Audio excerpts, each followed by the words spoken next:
Hello guys, most welcome. हम कर रहे हैं पार्टनरशिप अकाउंट, उसमें हमारा चैप्टर चल रहा है admission of a new partner. Topic आज का हम लेंगे revaluation of assets and liabilities, यानी कि रीवैल्यूएशन अकाउंट बनाना सीखेंगे। इसके अलावा मैं आपको एक फॉर्मेट बताऊंगा और उस फॉर्मेट की मदद से हम जो न्यूमेरिकल क्वेश्चंस होते हैं, बड़े न्यूमेरिकल क्वेश्चंस होते हैं, उसको सॉल्व कैसे करना है उसका एक स्ट्रक्चर आपको बताऊंगा जो आपको काफ़ी हेल्प करेगा। तो चलिए स्टार्ट करते हैं। रीवैल्यूएशन, रीवैल्यूएशन किसका करना है? देखो, वैल्यूएशन और उसके आगे क्या लगा दिया, री, यानी कि वापस से कुछ वैल्यूड कर रहे हैं हम, तो वो हो गया रीवैल्यूएशन। बट किसका?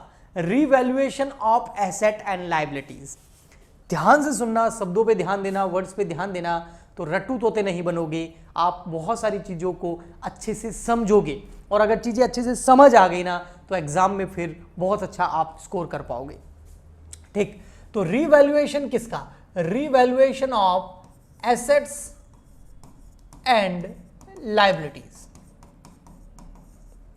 एसेट्स एंड लायबिलिटीज, भाई जो भी बैलेंस शीट होती है किसी भी कंपनी की, या सॉरी किसी भी पार्टनरशिप फर्म की, कंपनी की भी होती है लेकिन हम यहाँ पर पार्टनरशिप फर्म कर रहे हैं, तो पार्टनरशिप फर्म की जो बैलेंस शीट होती है, हाँ, उसमें एसेट्स भी होती है, लायबिलिटीज भी होती है। Yes, liability rupees, assets rupees, ये है बैलेंस शीट। ठीक है, ओके जी। अब इस बैलेंस शीट के अंदर एसेट साइड में एसेट होती है, जैसे कैश हो गया, बैंक हो गया, स्टॉक हो गया, डेटर्स हो गए, प्लांट एंड मशीनरी हो गया, ठीक है, फर्नीचर हो गया, इन्वेस्टमेंट्स हो गए, बहुत सारी एसेट्स होती है ना। कुछ मैं एग्जांपल यहाँ लिखा देता हूँ, लैंड एंड बिल्डिंग हो गया, ठीक है, ये बहुत सारी एसेट्स होती है। और लायबिलिटीज भी होती है, इसमें कैपिटल हो गया। अगर पार्टनरशिप फर्म में मान लेते हैं दो पार्टनर है, ए और बी, तो उनकी कैपिटल हो गई। इसके अलावा क्रेडिटर्स हो गए, कोई बैंक लोन हो गया, बैंक ओवरड्राफ्ट हो गया, बिल्स पेबल हो गया, इधर बी आर हो गया, ठीक है, डेटर या फिर बी आर, इधर क्रेडिटर या फिर बिल्स पेबल, या दोनों भी हो सकते हैं। और फिर हमको बैलेंस शीट की जो है टोटल दे रखी होती है, और आपको पता है बैलेंस शीट की दोनों साइड की टोटल इक्वल होती है, तो बेसिक चीज़ हो गई। ठीक, अब यहाँ पर क्या बोला, रीवैल्यूएशन करना। किसका करना? एसेट और लायबिलिटी, यानी कि जितनी भी लायबिलिटीज है, जितनी भी एसेट्स है, इसका रीवैल्यूएशन करना। इसका रीवैल्यूएशन करने का मतलब ये हो गया, फॉर एग्जांपल के लिए हमारी जो ये डेटर है या जो फर्नीचर है, इसकी कुछ वैल्यूएशन दे रखा है। मान लेते हैं फॉर एग्जांपल के लिए फर्नीचर जो हमने खरीदा था वो 1 लाख रुपए का था। इन्वेस्टमेंट जो हमने खरीदे थे उसकी वैल्यू जो 30,000 रुपये थी। लैंड एंड बिल्डिंग जो है हमारी वो 5 लाख रुपए की थी। ठीक है, ऐसे कैसे बहुत सारी एसेट्स, बहुत सारी लायबिलिटीज की वैल्यू दे रखी होती है ना। ये वैल्यू अधिकतर हम जो लेते हैं ना, हिस्टोरिकल कॉस्ट मेथड लगाते हैं इसके ऊपर, हिस्टोरिकल कॉस्ट पर लेते हैं ना, यानी कि इसको हम बुक वैल्यू बोलते हैं। क्या बोलते हैं? Book value. जितने में हमने खरीदा था उतने में हमने दिखा रखा है। इसकी आज की वैल्यू क्या है पता नहीं है। मान लेते हैं फर्नीचर आज से 5 साल पहले खरीदा हुआ है और उस पर डेप्रिसिएशन लग लग के अभी 1 लाख वैल्यू बच गई है। हमारा जो इन्वेस्टमेंट है वो हमने 6 महीने पहले परचेज किया था, तो अब उसकी वैल्यू, शेयर अगर हमने परचेज कर रखे हैं तो उसकी वैल्यू क्या है वो हमें पता नहीं है। ये तो जो परचेज प्राइस है, जो हिस्टोरिकल कॉस्ट है वो है। लैंड एंड बिल्डिंग जो है वो हमने 5 लाख रुपीज़ में परचेज करी थी। लैंड पे तो डेप्रिसिएशन भी नहीं लगता, बिल्डिंग पे लगता है, तो आज की उसकी वैल्यू क्या है वो हमें पता नहीं। ये तो बुक वैल्यू है, ये हिस्टोरिकल कॉस्ट है, परचेज कॉस्ट है। ठीक है, तो हमें पता करना है कि ये जितनी भी एसेट्स है उसकी रियल वैल्यू क्या है, उसकी मार्केट वैल्यू क्या है, उसकी आज की वैल्यू क्या है। अगर मैं इसको आज बेचूं या आज इसको मैं कैश में कन्वर्ट कर दूं तो मुझे कितने पैसे मिलेंगे, कितने रुपए मिलेंगे। तो ये सारा करना ही रीवैल्यूएशन है कि वास्तव में आज कितना कैश में कन्वर्ट हो सकता है ये एसेट को। अगर मैं कैश में कन्वर्ट कर दूं, बेच दूं या कैश रियलाइज कर दूं तो आज कितने रुपए मिलेंगे। वैसे करना नहीं है लेकिन पता करना। अगर कर देंगे तो फिर वो रीवैल्यूएशन नहीं, वो रियलाइजेशन हो जाएगा। वो तो सारा बेच बिचा के कंपनी पार्टनरशिप फर्म ही खत्म हो जाएगी। वो तो रियलाइजेशन वाला चैप्टर आएगा, डिसोल्यूशन ऑफ पार्टनरशिप फर्म में हम करेंगे। अभी तो रीवैल्यूएशन कर रहे हैं, पता कर रहे हैं, है ना। फॉर एग्जाम्पल के लिए मेरे पास अभी मोबाइल फोन पड़ा है ना, या ये डिजिटल बोर्ड पड़ा है, ये मैंने परचेज किया मान लेते 2 लाख में या 2.5 लाख में, जो भी है, कुछ भी एग्जाम्पल ले लेता हूँ। बट आज की वैल्यू क्या है इसकी? मेरे पास कोई गोल्ड पड़ा है, उसकी आज की वैल्यू क्या है, मार्केट में जाके पता कर, तो ये रीवैल्यूएशन हो गया। बट अब यहां पर क्वेश्चन ये आता है कि बैठे बैठे कोई भी दो पार्टनर अपनी एसेट और लायबिलिटी का रीवैल्यूएशन क्यों करेंगे? व्हाई? हम रीवैल्यूएशन करें क्यों? हम क्यों एसेट और लायबिलिटी का पता करें मार्केट में जाके? क्या कोई ऐसी अकाउंटिंग जो है अनिवार्यता है? कंपलसरी कर दिया है? कोई अकाउंटिंग स्टैंडर्ड ऐसा लगता है कि जो बोलता है रीवैल्यूएशन करो? नहीं। रीवैल्यूएशन आपको तब करना है जब आपका पार्टनरशिप एग्रीमेंट चेंज हो रहा हो, यानी कि जब आपकी पार्टनरशिप डीड चेंज हो रही है। पार्टनरशिप डीड या पार्टनरशिप एग्रीमेंट क्या हो रहा हो, इसके अंदर कोई चेंजेस हो रहे हैं। और इसके अंदर चेंजेस कब कब होते हैं? इसके अंदर चेंजेस होते हैं जब एडमिशन होता है किसी पार्टनर का, एडमिशन ऑफ अ पार्टनर, या फिर कोई पार्टनर रिटायर हो जाता है तो रिटायरमेंट ऑफ अ पार्टनर, या फिर किसी पार्टनर की डेथ हो जाती है, डेथ ऑफ अ पार्टनर, या फिर change in profit sharing ratio. Profit sharing ratio, profit sharing ratio में जो एग्जिस्टिंग पार्टनर है वो अपना प्रॉफिट शेयरिंग रेशियो चेंज कर रहे हैं, या फिर एग्जिस्टिंग पार्टनर जो है पुरानी पार्टनरशिप डीड को खत्म करके नई पार्टनरशिप डीड बना रहे हैं, नई शर्तों के साथ, नई कंडीशंस के साथ। तो जब भी पार्टनरशिप डीड जो है वो चेंज होती है, या फिर उस पुरानी पार्टनरशिप डीड को खत्म करके न्यू पार्टनरशिप डीड बनाई जाती है, वो इस केसेस में हो सकती है, इसके अलावा और भी कुछ केसेस में हो सकती है, तब हमें सारी एसेट और लायबिलिटी का रिवैल्यूएशन करना पड़ता है। तो अभी जो हमारा चैप्टर चल रहा है उसमें हम यहां हैं, एडमिशन ऑफ अ पार्टनर। किसी नए पार्टनर का एडमिशन हो रहा है, तो नए पार्टनर के आने से पहले, ध्यान से सुनना, नए पार्टनर के एडमिट होने से पहले जो ओल्ड पार्टनर हैं वो अपनी सारी एसेट और लायबिलिटी का रिवैल्यूएशन करेंगे। और सारी एसेट एंड लायबिलिटी का जब वो रिवैल्यूएशन करेंगे तो उस रिवैल्यूएशन करने के बाद में जो एसेट और लायबिलिटी की वैल्यू है वो या तो इंक्रीज होगी या डिक्रीज होगी, और रिवैल्यूएशन से यही होगा। उसके बाद में रिवैल्यूएशन जब वो करेंगे ना, तो उसके बाद में या तो उनको प्रॉफिट होगा या उनको लॉस होगा। अगर एसेट्स बहुत तेजी से बढ़ गई तो प्रॉफिट हो जाएगा, लेकिन लायबिलिटी ज्यादा बढ़ गई तो लॉस हो जाएगा।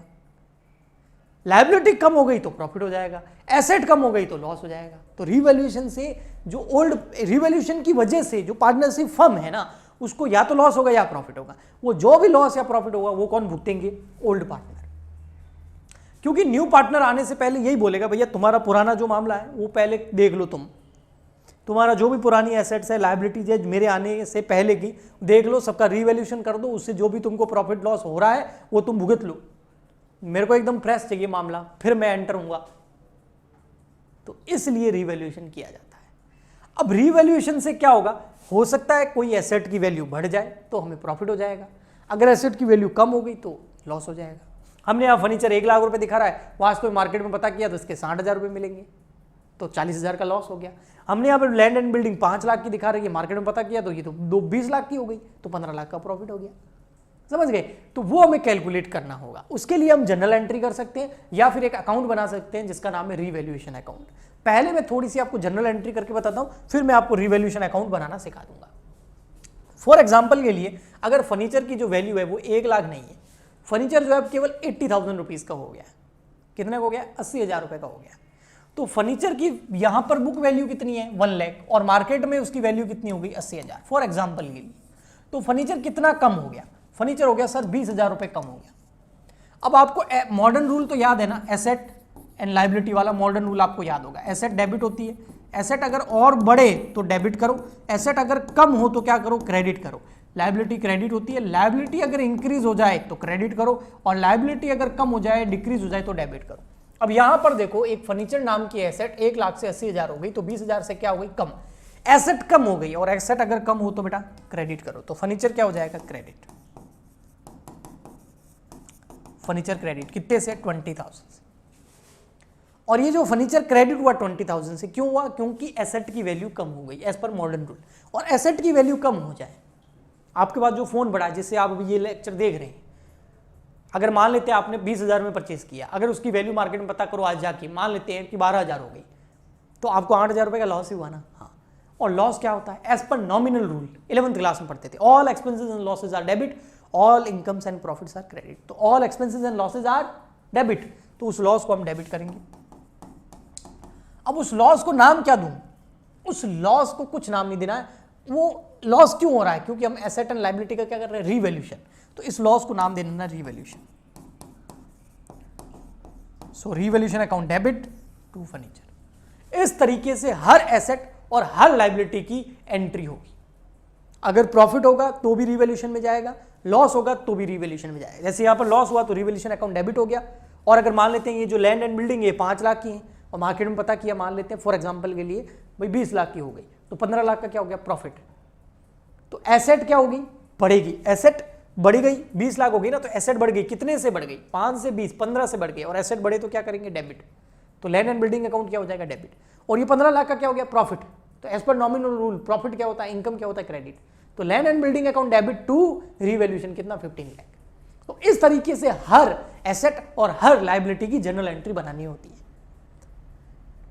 पर जनरल एंट्री तभी बनानी होती है जब क्वेश्चन में बोला गया हो, अदरवाइज हमें रिवैल्यूएशन अकाउंट बनाना होता है। रिवैल्यूएशन अकाउंट आप जनरल एंट्री बना करके और उस जनरल एंट्री को रिवैल्यूएशन अकाउंट के अंदर पोस्ट करके भी रिवैल्यूएशन अकाउंट बना सकते हैं, या फिर आप डायरेक्ट जो मैं बता रहा हूं उससे भी बना सकते हैं। ठीक है, सो रिवैल्यूएशन क्या है, रिवैल्यूएशन अकाउंट एक प्रॉफिट एंड लॉस अकाउंट है, क्योंकि रिवैल्यूएशन अकाउंट में हम या तो प्रॉफिट ट्रांसफर करते हैं या फिर लॉस ट्रांसफर करते हैं। ओके, और प्रॉफिट एंड लॉस पे कौन सा रूल लगता है, नॉमिनल रूल, आपको पता ही है। तो ये आपका रिवैल्यूएशन अकाउंट, ठीक है। और नॉमिनल रूल क्या बोलता है हमको, नॉमिनल रूल बोलता है भैया all expenses and losses are debit. तो जितने भी लॉस है, जितने भी एक्सपेंसेस हैं, उनको हम डेबिट में लिख देंगे। All incomes and profits are credit. तो जो भी प्रॉफिट होगा रिवैल्यूएशन की वजह से, एसेट एंड लायबिलिटी की वजह से, या इनकम होगी उसको हम क्या कर देंगे, क्रेडिट। वैसे इनकम तो कहां से होगी, या तो लॉस होगा या प्रॉफिट होगा। लॉस होगा तो डेबिट में, प्रॉफिट होगा तो क्रेडिट। लॉस कब कब हो सकता है, लॉस तब होगा जब एसेट की वैल्यू क्या हो जाए, डिक्रीज, कम हो जाए। जैसे फर्नीचर कम हो गया तो लॉस हुआ था, हाँ। तो अगर एसेट्स की वैल्यू क्या हो जाए, डिक्रीज, तो लॉस होगा, तो यहां लिखेंगे। अब यहां तो मैंने एसेट लिखा है, क्वेश्चन में आपको फर्नीचर, लैंड एंड बिल्डिंग, जो भी जिस भी एसेट की वैल्यू कम हो रही है उसको लिखना पड़ेगा। ओके, और सर एसेट की वैल्यू अगर बढ़ जाए तो, अगर एसेट की वैल्यू बढ़ जाए तो प्रॉफिट हो जाएगा, जैसे भी लैंड एंड बिल्डिंग में हुआ था। तो ये एसेट यहां लिख देंगे, एसेट की वैल्यू क्या हो जाए, इंक्रीज, तो क्रेडिट साइड में लिखना है।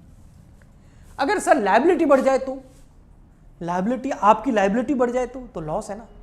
लायबिलिटी मान लेते हैं आपको लग रहा है कि बैंक मेरे से 5 लाख मांगती है, लेकिन बैंक ने बाद में बताया भैया पेनल्टी, इंटरेस्ट, कंपाउंड इंटरेस्ट मिला के मैं तुमसे 10 लाख मांगती हूँ, झटका नहीं लगेगा, लायबिलिटी बढ़ गई तो लॉस हो गया।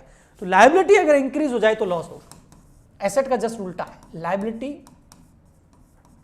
अगर क्या हो जाए, इंक्रीज, तो लॉस हो जाएगा, तो डेबिट में लिखेंगे। लायबिलिटी कम हो जाए तो आपको लग रहा है सामने वाला 50,000 ही मांगता है, बाद में हिसाब किया, नहीं 50 नहीं 20,000 ही मांगता है, तो एकदम अच्छा लगा ना, तो प्रॉफिट हो गया। तो यहां पर अगर लायबिलिटी क्या हो जाए, डिक्रीज, तो वो अच्छा होता है। तो इस तरीके से क्वेश्चन में हमको प्रॉफिट या लॉस को इधर ट्रांसफर करना होता है। अब अगर प्रॉफिट ज्यादा हो गया और लॉस हो गया कम, तो यहां बैलेंसिंग फिगर में जो भी प्रॉफिट बच जाएगा, है ना, उसको हम पार्टनर में डिस्ट्रीब्यूट कर देंगे। कौन से पार्टनर, ये मोस्ट इंपॉर्टेंट है, ओल्ड पार्टनर में, क्योंकि न्यू पार्टनर के आने से पहले ही हम रिवैल्यूएशन कर रहे हैं। तो पार्टनर्स के कैपिटल या करंट अकाउंट में इसको हम ट्रांसफर कर देंगे, जो भी ए और बी है। और सर इधर बैलेंसिंग फिगर आ गया तो लॉस को ट्रांसफर कर देंगे by partners, old partner capital account, A और बी जो भी होंगे। तो इस तरीके से ये रिवैल्यूएशन अकाउंट तैयार किया जाता है। अब हमको ये समझना है, ये तो मैं आपको क्वेश्चन में करवा ही दूंगा, कि अगर हमको बिग न्यूमेरिकल क्वेश्चन सॉल्व करना है पार्टनरशिप में, एडमिशन ऑफ पार्टनर का, तो उसमें सबसे पहले हमको स्टेप पता होनी चाहिए। फर्स्ट स्टेप हमको क्या करना चाहिए, हमको कैलकुलेट करना है calculation of एनपीएसआर, new profit sharing ratio. Second step हमारा होगा, हमको कैलकुलेट करना होगा calculation of sacrificing ratio. Third number हमारा स्टेप होगा, हमें गुडविल का ट्रीटमेंट कर लेना है, गुडविल का सारा ट्रीटमेंट कर लेना है।